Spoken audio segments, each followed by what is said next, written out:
That doesn't mean that it can't get loud if it needs to, right?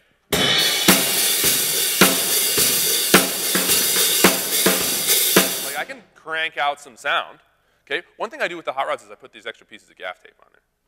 I don't leave the house without a roll of gaff tape because the stuff can dampen the cymbal volume a little bit. You put a couple pieces of tape. You can see this cymbal had some tape on it, right? On the bottom too. Now that the residue's on there, it's kind of, I can take the tape off and the residue does the job. Kills a little bit of that top end, that high-pitched stuff that you don't really want. Nobody really wants the cymbals to be as sizzly as they are in a live setting. So the tape does that. Put some tape on your snare drum if you want to kill the ring or just, again, kill some decibel level. And then I bolster my hot rods because I use them so much. One of the most annoying things about hot rods is they're more expensive than sticks and they last an eighth of the lifetime of, yeah, right, and they're done, yeah. Not with this. I've had these for 3 months and I've been using them twice a week. Rehearsal at my church on Wednesday, Sunday morning at my church on Sunday, 3 services. I've been using this pair of hot rods for 3 months, and they look like this. I mean, they're about done. They're starting to break off. But right where you hit the rim shot, right, and right where you typically hit the edge of the hi-hats and the cymbal, just bolster it with, it doesn't make them loud again. It doesn't turn them into sticks. They're still quiet. They're still hot rods. But they last you a lot longer, so that's a tip. Another just like random tip, I guess. This is a drum head that I cut the collar off of, right? An old drum head. Just took a razor and cut off that plastic collar. And it does this.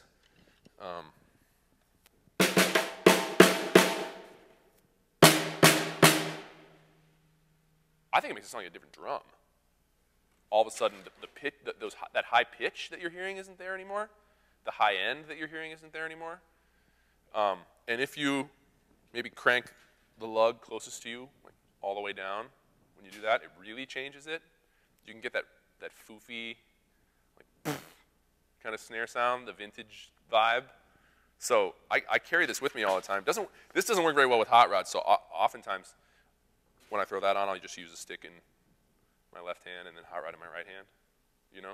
And don't hit rim shots, and you get this kind of deeper, darker sound. It's a kind of a well-known studio trick to put sheets of newspaper on your snare drum to get that sound. And this is my attempt to do sheets of newspaper in a live environment where I don't want to like pull out a paper and, you know what I mean, and have it like be shredding everywhere. It's kind of tacky. So nobody even sees me do that. Like I just like slip that on between tunes. You mentioned at the state fair, Jeremy Camp played right after us, and his drummer afterwards came up and he was like, "What happened to your snare drum on that one song? Did you just detune it?" I was like, "No, I mean, he totally noticed. You know, and I just showed him. He was like, "Wow." I mean, it's kind of it's cheap. I mean, you're going to have an old drum head somewhere. And it's a really cool trick. So, okay, there's some tricks. I use pretty dark cymbals. That's a big part of it, I think. Dark cymbals are just cymbals that are absent of that really high-pitched, ringy hiss. I feel fortunate to be in a church that the acoustics are the worst that they could possibly be. And so a lot of this stuff I've had to deal with because it's just for necessity, right? I want the sound of the music to effectively press those emotional buttons on people. And it just doesn't happen if I pretend like the acoustics in the room are good, because they aren't. They're horrific for drums. The room was made for the pipe organ that's in there, you know, years ago. So I know that they don't use any overhead mics in my church, even though it's a pretty big room. It's 3 or 4 times the size of this room. Because the cymbals tend to just go out to the people anyways. They don't need to be mic'd most of the time. Even when they're not mic'd, bright cymbals tend to be a problem. So I've got these are Peisty Dark Energies. I have a relationship with the Peisty company, and I think that they're great. Sabian HHX Legacy or Zildjian K Constantinople would be the equivalent.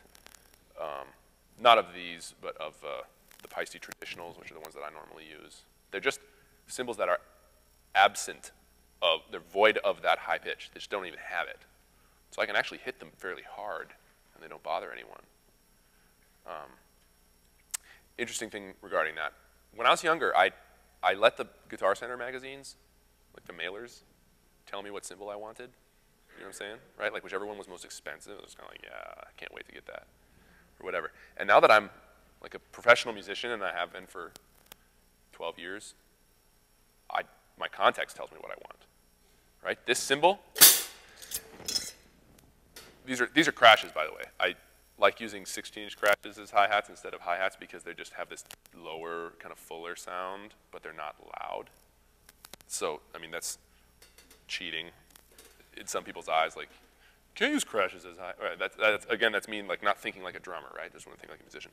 This is the beginner, the DW Pacific beginner drum set. That's like it's like $200 for the whole thing.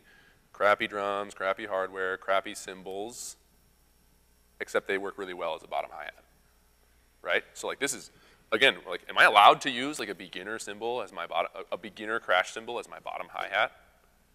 Right? Like I don't care if you think I'm allowed to or not. Like this works. It works really well. You know, so partially because it's really dark and because it decays, like it has a really fast decay, so it's gone as soon as you hit it. It's very thin. I'm not getting a ton of extra decibel level from the cymbal that doesn't contribute to the tone of the hi-hats very much anyways, the bottom one, you know.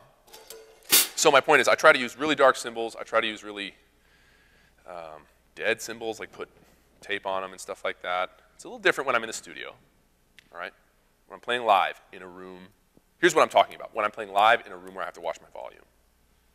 Because I don't use these when I'm playing, like we played at the State Fair on the grandstand stage with Joel. And I'm using powerful, bright cymbals because we're outdoors and the sound just vanishes as soon as you hit it, you know? So it's a totally different ball game. I'm talking to the church environment. Whenever guys ask me what kinds of cymbals are best for their church scenario, I always just tell them really dark cymbals. And don't necessarily look to the most expensive ones. Just something that's really dark and really dead. And then your drummer can hit them. You know, as opposed to like a Zildjian Z custom, which is maybe kind of an expensive cymbal, and you can't even flick that with your fingernail and not ruin the mix. That thing is so powerful. It's like having a bazooka on your drum set. Just this